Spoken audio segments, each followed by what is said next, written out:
Well, good morning, everybody. Good morning. I'm your host, Scott Stallings, with PrepperCon, and we've got Shane, prepared guy, over here today. Good morning. Happy to be here. And our special guest, Jeff Kirkham. How's it going? Jeff is with Readyman. We're glad to have you here today.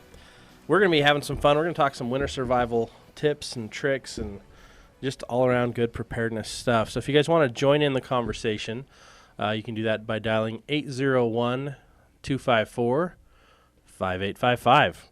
Before we jump off, quick announcements. As you guys know, or if you've been listening, we've been talking a lot about Operation Underground Railroad, or Our Rescue, if you go online to find it. I'm steep in the middle of the fundraising event for this week. We are doing a huge fundraiser at Bountiful High School this Friday.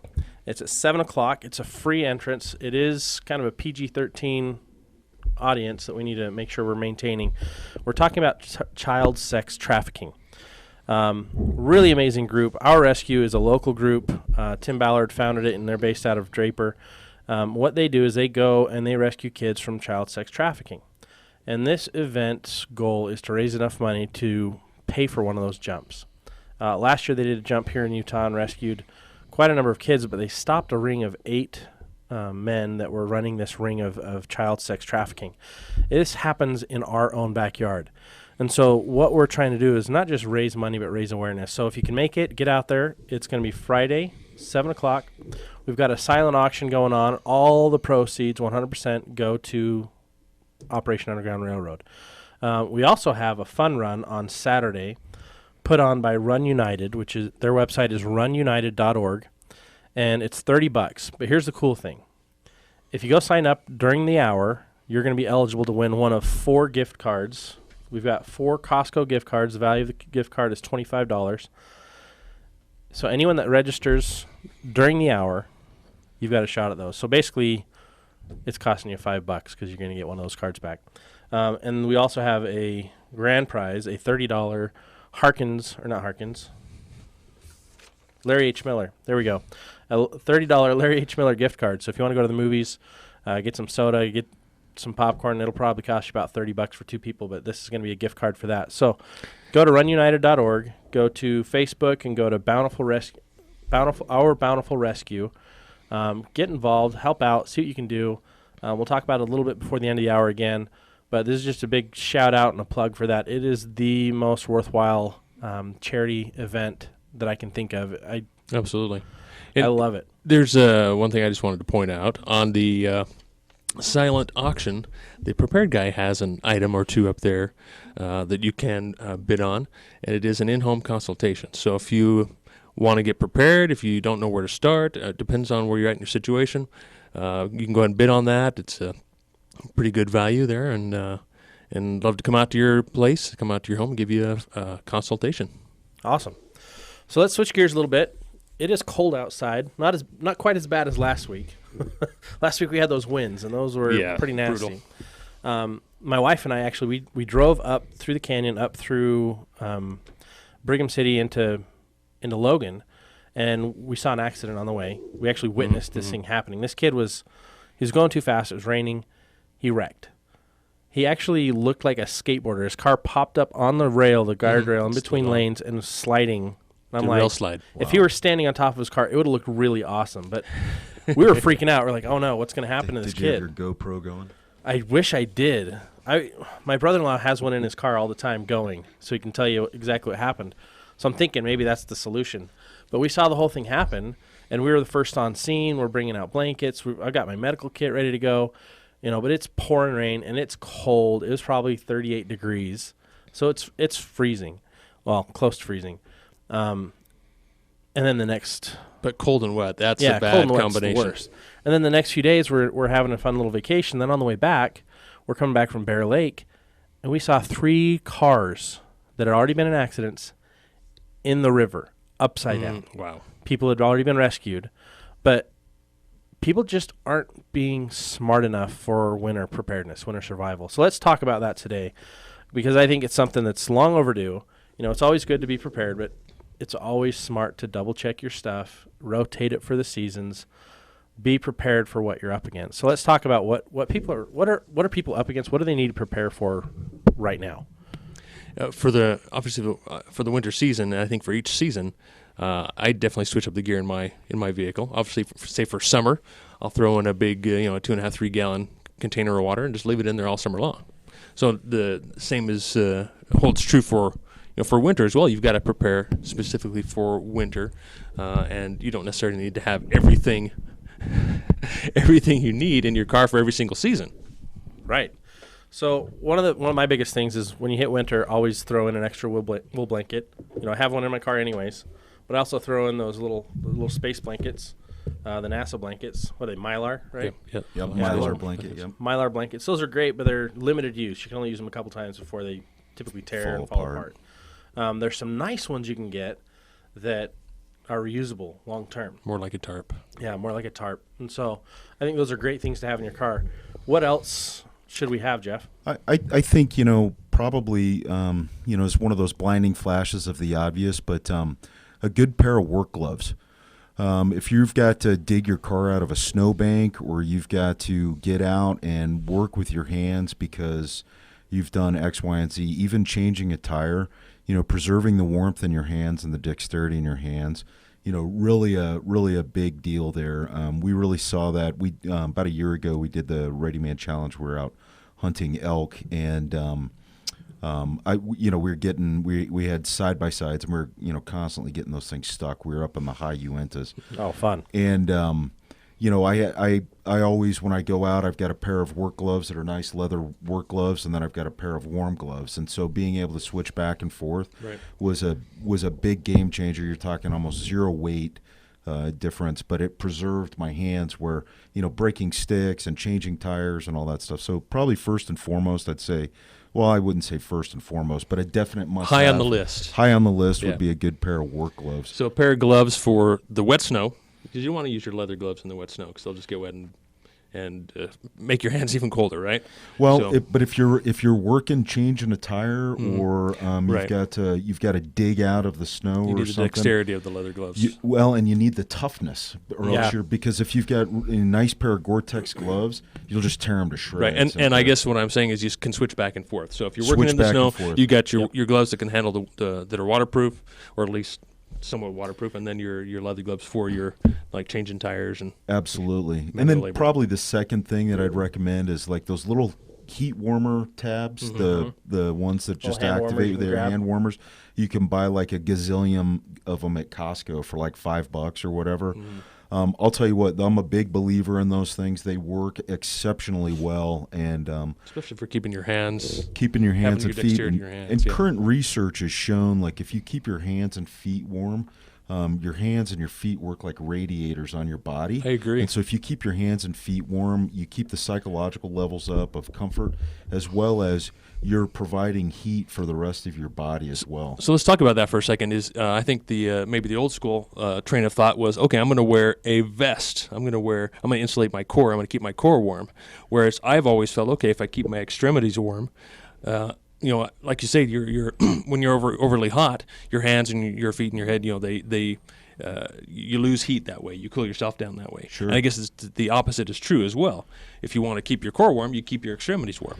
Absolutely. And the greatest example that I can think about is when you light a campfire and you're cold and you finally get that campfire going. What is the first thing that we do? Stick your hands over the fire. You put your hands over that fire, because I think it's one of those things that instinctually as mammals or whatever, that we've figured out if we keep our hands warm and your feet, stick your feet over the fire, that we'll be a lot happier. And if you see it, there's a great picture on the Readyman site of Evan's got his feet almost shoved into a campfire because he's cold, but the rest of him is sitting a ways back, but it's his feet and his hands that he's warming up, and it's one of those. I believe it's one of those instinctual things. So those hand warmers, you can stick them down in your gloves. So if you have to work for an extended period of time, because you've got to keep working to get your vehicle out or walk down a road to get help. So two big things there, I'd say. I think one of the things that people oftentimes forget, you forget the hand warmers. And those are good for 3 years. Look at the expiration dates on them. They're typically good for 3 years. And the fourth year, they're just not as warm. Yeah, they're about half. They run half as long. But staying dry, if you're out in the element and you're working, whether it's raining, whether it's snowing, whether it's not, and you're just in the snow, you're going to get wet. And so you want to have things to help stay dry as best you can. Like during the rain, I pulled out ponchos for all the other cars that came down. They were all standing there in a T-shirt, and it's cold. And I'm like, what are you guys doing? Completely unprepared, no jackets, nothing. So I've got a waterproof jacket in my car at all times, but also galoshes. I think that's a great thing to have. Big work boots that you can throw over your shoes. So if you're out there for a long time, most people don't wear shoes that are ready for any terrain at any given time. Yeah. If I have to dress nice for work, I'm not going to wear my work boots with my nice slacks. It just doesn't make sense. Yeah, and Scott brings up a great point there is, if you're an outdoorsman and you spend any time outdoors, you know the 3 rules of winter. Stay dry, stay dry, stay dry. That's how important it is in winter. If you get wet, you're in a whole lot of trouble. In a really easy thing that you can do for your vehicle emergency kit is you don't have to drive around like your Macy's with a bunch of cold weather gear in there, but you can stay dry. Like what I like to tell folks is get a 55-gallon Glad bag, and you can do amazing things with just a garbage bag. It's a poncho, it's a ground cover, it's overhead cover if it's raining because you're changing a tire. You can do so much with a little bit of imagination with just a simple 55-gallon garbage bag. You obviously you don't want to give people your nice Gore-Tex jacket if they're standing on the side of the road, if they're bleeding or if they're But that plastic bag will do wonders. We found in the Army life before Gore-Tex. In the Army, and I guess I'm dating myself a little bit, but when I'd first joined, and the warmest thing we had, we called them our Pickle Suits. They were a rubberized canvas jacket and pants that were made for wet weather.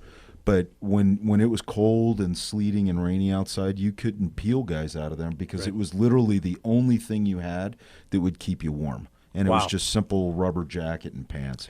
Yeah, and that's one thing that I find is all when it's bad weather, and I'm not necessarily out in the weather, but I'm working, I'll wear warm layers, but always have a Gore-Tex shell with me so that if it gets wet, starts to snow, I've got warm layers underneath. I can just throw on this thin shell, which is easy to pack around, easy to keep with me. Throw that on me. It's like being in a tent. Yeah, absolutely. Yeah, Gore-Tex was like a miracle. We called it LBG in the Army, life before Gore-Tex. It's like, were you LBG? Oh, yeah, I know all about life before Gore-Tex. Yep, absolutely. Oh, my gosh, Good that's stuff. funny. And I think this is, where maybe we stray a little bit is we need to come up with a plan. Where are you going? How far are you traveling? Are you just along the Wasatch Front? Are you going to be, say if you did slide off the road, and you've got a business that's a block away, or you've got a home that's a block away. But then if you're traveling, all the way to southern Utah or northern Idaho, your plans are going to be dramatically different in what you keep in your vehicle.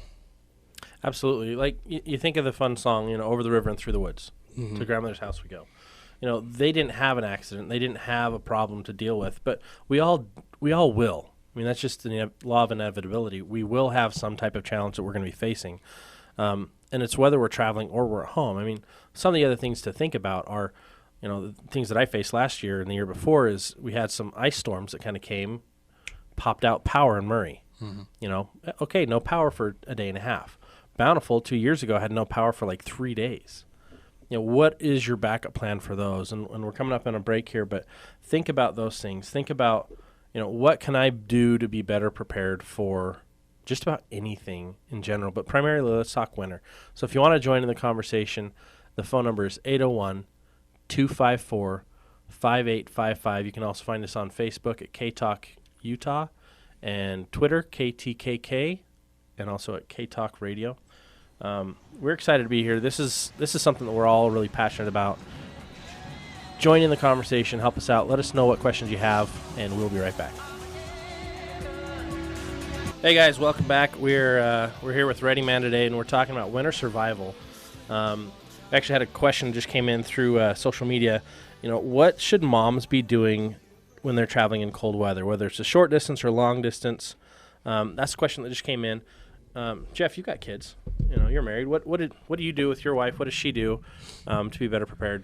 You know, there's some real commonsensical things that you can do if you're traveling a distance. You know, first and foremost, make sure that you've got a full tank of gas. You know, fill up that tank of gas. Make sure that you're going to be good to go. And then, you know, and I'm assuming we're moving vehicular. You know, with a car.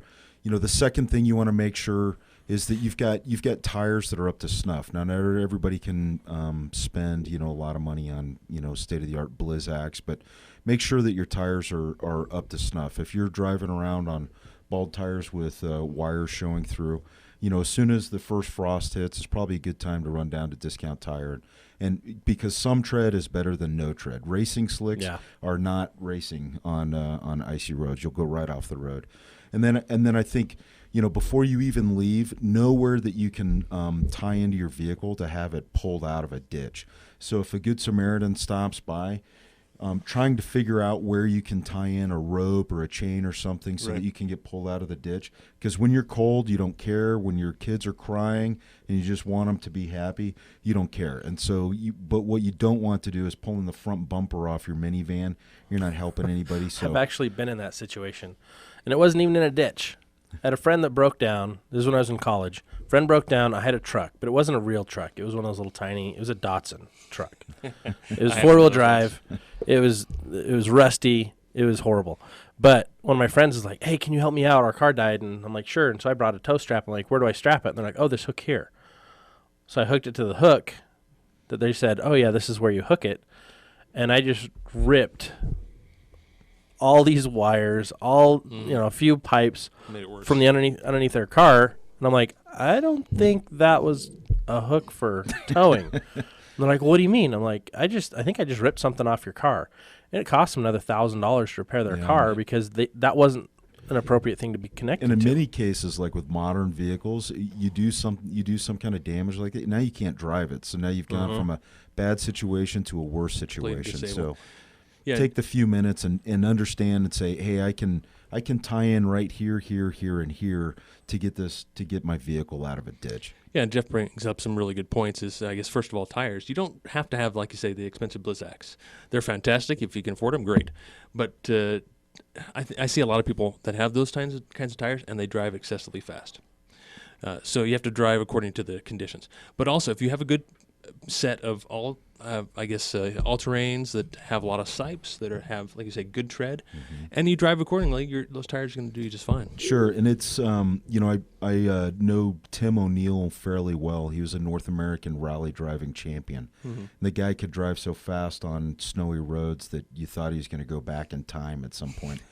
But he had a great saying was, you know, I'd been out to his school a bunch of times, and Tim was like, hey, you can be the greatest driver in the world, but you're not going to outdrive physics. If there's not enough grip on the road and you're going too fast, you will go off the road. And it doesn't matter what you've got on your tires or whatnot. You're just upping, you know, your chances. And the faster you're going, the deeper into the woods or deeper into the ditch you're going to go. Absolutely. The more wreckage is going to happen, the faster you're going. As perfectly exampled in my situation a week and a half ago. You know, this kid totaled his car because he was driving too fast in wet conditions. He came up over the crest of a hill. The road started to turn. Wet conditions, he slid right into the guardrail, up onto the guardrail, thrashed his car, and then thankfully didn't hit any other cars, but he launched himself back across 2 lanes of traffic and into a ditch.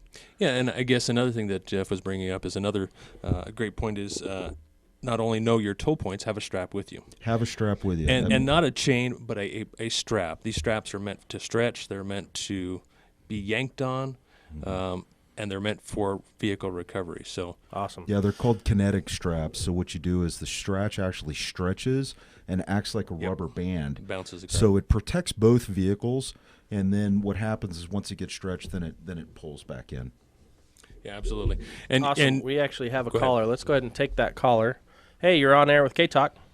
Hi. So I just wanted to call in because the topic that you're talking about with moms and driving with kids, excuse me. I think one of the things that it just came to my mind as you guys were talking that we overlook, I mean, it's great to have, you know, your tires and everything checked, but what about if we have to get out of the car with your kids and when it's cold and everything? And I I was just calling because I was just thinking about this, and I'm the type of mom that, moms like to have the cute purse or the cute, I don't know, I guess you could say diaper bag, but what's really practical, especially in cold weather when you have kids, if you had to get out of your car. And I carry around like a camel pack, and because you can strap it on you if you have to go. But besides, What age are your kids? I have a little 3-year-old. Well, she's turning 4, and then I'm pregnant. So I will be having a little one soon. And it just made me think, like, if I had to get out of the car and had to haul these kids out, what do I need? And I think we overlook that a lot. We think, oh, our cars are safe. You know what I mean? Yeah, absolutely. Sure, and I would say first, if you've got to get out of your vehicle, so worst case scenario, you always want to try and stay with your vehicle if you can. But if you have to get out and you have to walk, for you especially being pregnant, boy, I would always have a stroller in my vehicle because 4-year-olds, I have a 4-year-old myself, and they get tired really fast. And when they start getting cold and tired, they don't want to walk, and that's not doing anybody any good. And you with, expecting, having a little stroller there so that you can push them along. And the other advantage of a stroller is you can put other supplies on there. They can carry the blankets and like the camelback that you're talking about. And so you can get that weight off yourself. So now all of a sudden you're conserving your energy that you have so that you can make it further. That's a really good idea. I hadn't thought about the stroller necessarily. I thought about, like a baby swing. Yeah, I think anything that you could use to, if you have smaller kids, if you have a child backpack, to have that in there. And also, I would say, of course, women don't always wear dressy shoes. They wear, it's not always appropriate for the weather, for the season. Or you're running out and you put flip-flops on and there's snow outside. Not practical. Yeah, have some snow boots in there, something that you can slip on, take your high heels off. And I don't mean to to categorize you there with just high heels, but if you know what I mean, just have some appropriate footwear. Yeah. Absolutely. Well, hey, thank you for calling in. We appreciate you. Great. Thanks, guys. Bye. See, and that's the thing is we don't know, one of us by ourselves, it's not always easy to know everything you need to do to get ready for anything, right? That's the reality. You can't always be ready for anything, but you can be better prepared for it. That's what we're talking about today. We're talking about winter preparedness. A lot of it's been around the cars, about trips. Jeff brought up a great point. Fill up that tank. I never let my tank get at below half. The half mark is kind of like my indicator. Time for new gas. Yep. Just because you never know what's going to happen, but you also don't know if you're going to need to go help rescue somebody or if you need to go visit somebody that needs your love and attention. It's the holiday season. It's a great time to get out and do nice things for other people. This is when people start thinking about it more, but make sure you're in a position that you're going to be able to help them when you get there. Well, and it may be a matter of just like what happened with you at Logan Canyon. You may be sitting on the side of the road for hours, an hour or two. You're not going to leave this person stranded, and so now you've got your vehicle sitting there. The environmentalists will scream, but you're sitting on the side of the road with your car idling so you don't freeze to death. As that vehicle idles, you're going to continue to burn gas. So if you're driving around on next to empty, you're not going to, you're not doing yourself or anybody else any favors at that point either. So it could be something as mundane as sitting on the side of the road waiting for the tow truck to show up. Yeah, and absolutely. And also, as Scott had mentioned previously, with these ice storms we had a few years ago, I know traffic was backed up in certain, like on Redwood Road, for I think even 4 and 5 hours at some point with some of these snowstorms. And if you had a quarter tank of gas, maybe you didn't have enough gas in there to keep your car running and keep you warm.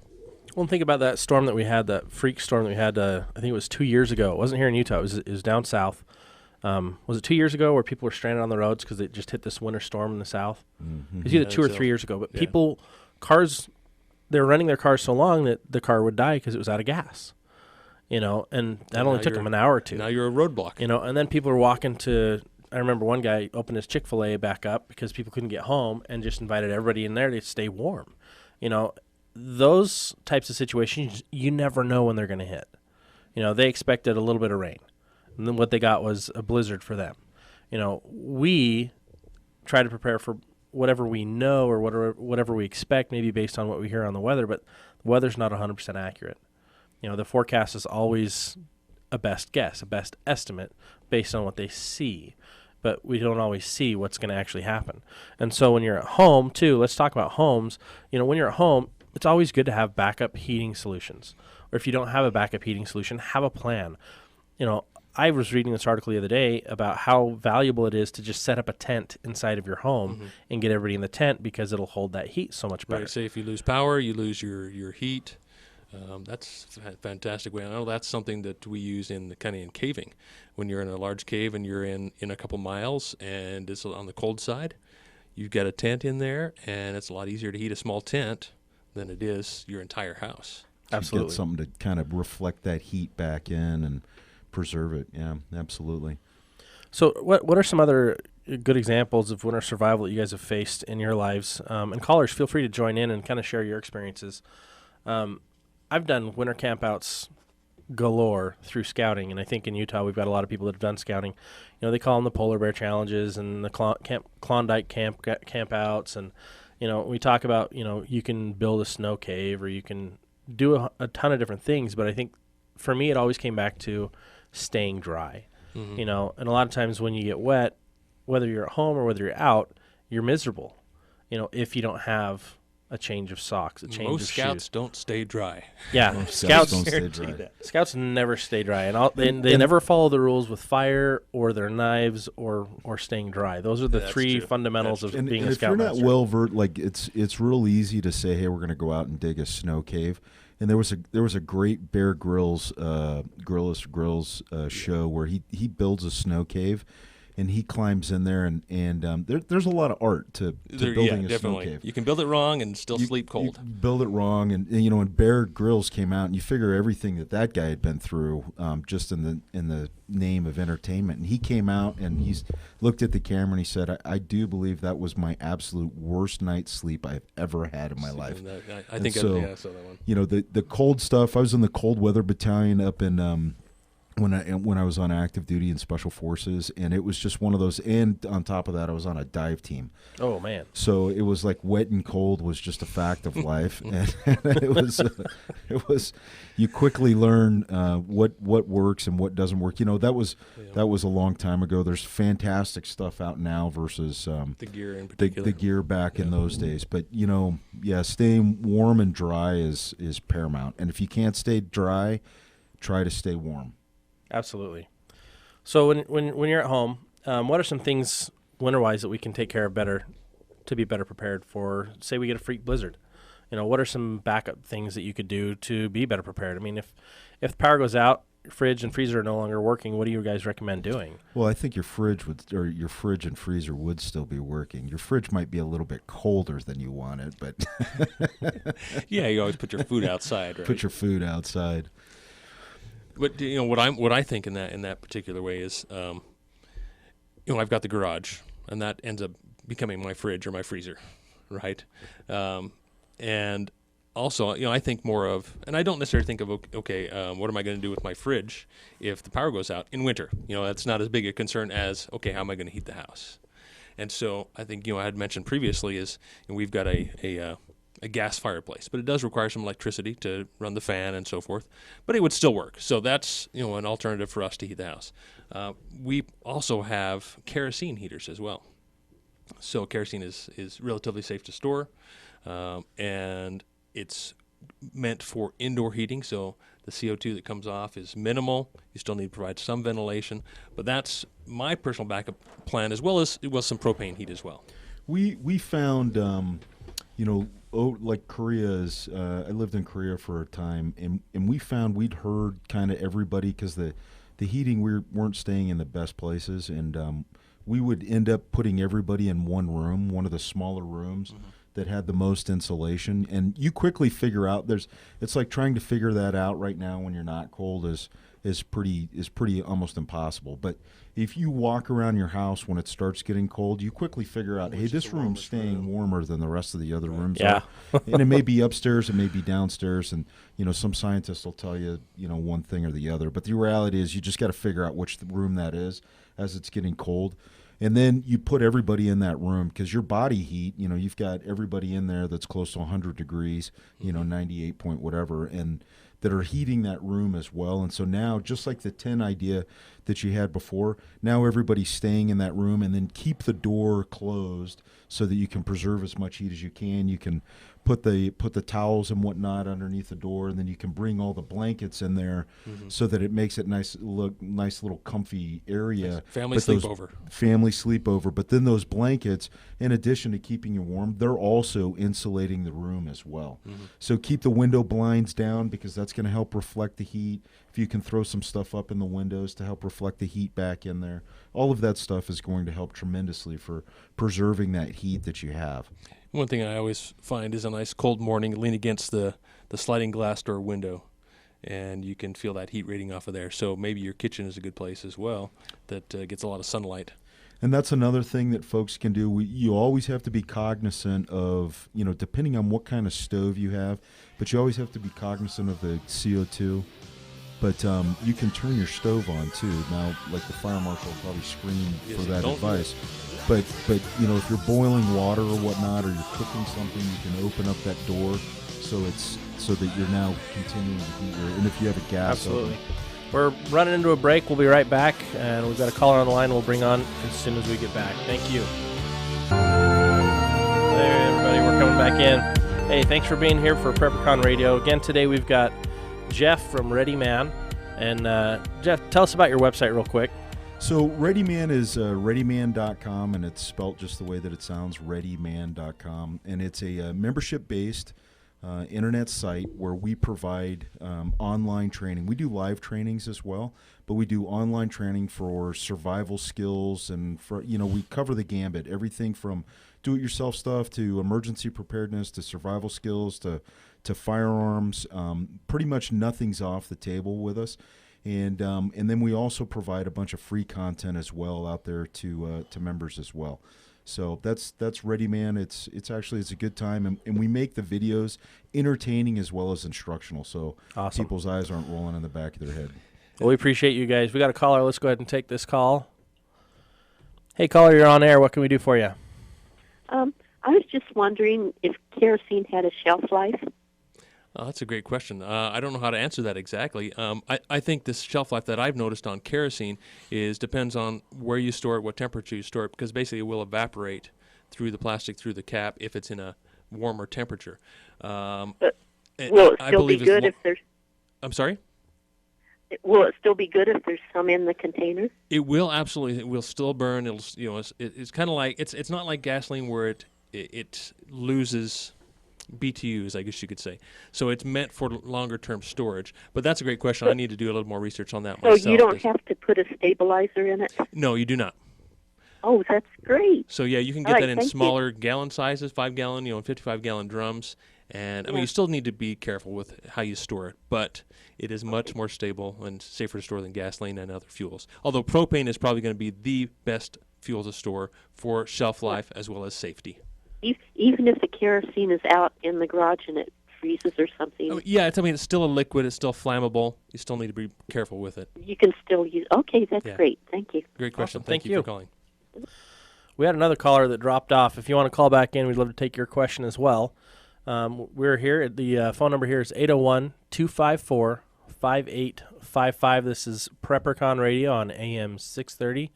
K-Talk, which is the first and my favorite, best talk radio in Utah. We're also streamed all over the world. So if you've got friends that you want to have listen to this, they can always access our archives. The website is k-talk.com. You can also download the app and listen live anywhere. Absolutely. All right, we got another caller. Hey, thanks for calling in. You're on air. Hey, thanks for taking my call. You are welcome. What can we do for you today? Well, I had two comments that I haven't heard you talk about yet of things that you need to keep in mind. The first is a situation where my husband and I was driving down the freeway, coming home. It was in the wintertime. Weather was okay. It wasn't snowing or anything, but there was snow on the ground. We hit a patch of black ice, and he cocked his hat around and said, "Okay, here we go." And I was driving. We ended up in the median, rocked back and forth several times, fishtailed, got back up on the road, fishtailed some more, and I finally got it under control. And he was guiding me every step of the way. And the reason why I talked about that incident is because that shows that we need to keep calm. Absolutely. That's a really great point. I have never, ever, I would have been freaking out. I would have tipped that thing over several times if I had been alone. But he kept calm. He said, okay, here we go. You know, don't pound on the brake, tap it lightly. He was the one that kept me calm. And so we need to remember to stay calm in any emergency situation, because if you don't, you can't concentrate, you can't think properly, you know, overcorrect, that kind of thing. And you came out of it okay for staying calm. Awesome. What was your second point that you have for us? The other point was listen to your intuition. The reason why I bring this up is because we had an incident where we were going hunting. As we were loading up, right before we were to jump in the truck to leave, something told me to get a box and throw all the socks, every sock I could find. I opened up all the doors, you know, grabbed all my husband's socks and threw them in his box. Took the box of socks with us. I have no idea why. Well, I know now. We got up. We were hunting on the Skyline Drive. We got back into this little alcove and parked for the night. An early storm came in. It was kind of eerie the night before. Kids went to bed. Husband and I sitting out talking. It was an extremely clear night. He looked up and said, And I'm, what? And he says, oh, nothing, you know. Well, he knew what was coming. We woke up to snow that was up to the top of our tires, and we were driving a Suburban at the time that had large tires on it. We had snow that hit us. To make a long story short, we got everybody out of the tent just in time. Tent collapsed. We had not anticipated an early storm coming in, so we were not prepared. Did not have any winter gear or anything. My husband's a mechanic. He had no gloves. He had to use those socks on his hands to work on the vehicle. He got the chains on somehow. I can't remember how, but somehow the brake line broke, and we had to ride all the way into Orangeville. I don't know, some orange place up there. We should have died. We should have died on that trip coming down off that mountain. But by the grace of God, I listened to my intuition, grabbed all those socks. He knew how to stay calm, and we came down off the mountain with 3 young kids, Awesome. And all of us were fine. So stay calm, and if you have that little inkling to grab socks for whatever reason, grab the socks, because you don't know what they may do in the end. Awesome. Hey, thank you so much. Yeah, I think it comes down to your experience. The more experience you have, the more prepared and the things you'll know you need to have as you go out on trips like that. Well, and looking for alternative uses for items that we might have, like we were talking about the garbage bags that can be used for so many different things, and using socks for your hands. Don't keep your mind open, stay creative. That's a big part of staying calm, and the psychological aspect that we were talking about during the break of, hey, when you're cold and miserable, your creativity and your intuition just plummets. Yes. So if you can keep those simple things, sometimes those are complex, those staying warm, but if you can keep those in place, then those inventive solutions to problems really are easier to find. Well, and also practice. I mean, we always talk about, let's practice our fire drills. Let's practice our tornado drills, our earthquake drills. Practice, put together a plan and do practice scenarios for winter drills. How to change your tire in the winter, how to, go through it. And even if it's just mindset stuff, you can go through a ton of different things to practice to help you keep calm and to pay attention to your intuition. We've got some more callers. Let's go ahead and take another one. Hey, caller, you're live on K-Talk. What have you got for us today? Oh, a few items. Well, if you're going out camping, take gloves and take gear, and tools. Let's see. Back in '92, I had the power go off for 6 or 7 days, here in South Jordan, whatever. Mm-hmm. So I had a little, what do you call it, a propane heater or propane tank, and I had one of those infrared things that, yep. you could put on top. I didn't get any monoxide, the reason being is Well, I want to keep the pipes from freezing. Right, But, right. as Yeah, an ox- and there are heaters that are specific for indoor, for propane. in well, particular. it wasn't, Right. I'm sure it puts off some monoxide. It's infrared, but there's going to be some. It's got some kind of combustion going. But, the convection would draw the heat away through, through the whole volume of the whole place. So, Yeah, and if you have some fresh airflow coming in, you're well, better I'm off. just talking about the indoor air. I didn't open the window or anything. It was really cold outside, but there was no power for 6 or 7 days. And, I fell asleep in front of it for 4 hours, and I woke up. But another thing, if you can get a bale of hay, people can't really get them anymore. But well, I guess you get out of IFA and put a hose around it and soak it with some water, and fill the hose with water. That bale of hay will start to get really hot. Really? Interesting. You can't really put it in the house, but maybe you could put it out on the porch under a some source tarp of or heat, something. Because We're gonna have sometimes to try I'll that. have to look into that. So we're going to Sometimes head down either Cal Ranch, IFA, or one of those other country stores. We're going to grab Well, yeah, ourselves. and then you run the hay. hose in the house. You run the hose in the house around the baseboard areas, and that hose is going to put off a lot of heat because it's going to get hot, like 200 degrees, Really? 150 degrees. But you want to keep the hay out there because sometimes you can get, like haystack fires. They can combust if you have some wet hay. They All can right. combust on their own. Well, we're gonna have to try that one now. We'll watch for a video on PrepperCon and Prepared Guy. I'm gonna See put what that we in can do Shane's pocket and In make my him go court. try that. Oh, listen, if you got to hook up something, hook it to the alternator. That way, that's about the only thing left where you won't tear everything out, Sounds good. Hey, thanks so much for your call. All right. We've got a little more time left. One more shout out for Readyman. Thank you so much, Jeff, for being here today. We really appreciate you. We love your knowledge, expertise, and just your experience. You've done a lot of things that a lot of us just haven't done. That we've seen in the movies. I like to say I've screwed up enough things that I've figured out the less screwball way to do things. When you're given like Glad bags and a pair of old galoshes that were from World War II, you quickly start learning some of the tricks. But yeah, I mean, I'd say come check us out on readyman.com or our store, readymanstore.com. We've got a blog on there and a forum and whatnot, and people can check that out and see what we're all about. And we're teaming up quite a bit with Prepared Guy and with PrepperCon, and we're going to definitely be at PrepperCon this year. So it's going to be a great year for us. Awesome. We're excited. We've got a fun show coming up in April. That's for PrepperCon. It's at Southtown Expo Center. Readyman's going to be there doing some training. They've got some of their gear they're going to bring. We've also got a shoot house. You can actually learn how to sweep your house correctly with a firearm. But there'll be safe rounds. We're using, it's kind of like a simunition. We've also got some other fun stuff. We've got some stars coming. Michael Hawk's coming out. Ruth England is coming out. Hurricane house. We've got a hurricane simulator, only one in the world that I've seen, that allows you to try it out. Winds up to 120 miles an hour. That'll be fun. Tickets are on sale now if you go online, PrepperCon.com. We're also still have booths going out for exhibitors. If you want to get in, space is limited, so you want to get in quick. Go to PrepperCon.com. With the last few minutes of the hour, I do want to circle back and talk about the OUR event this Friday night.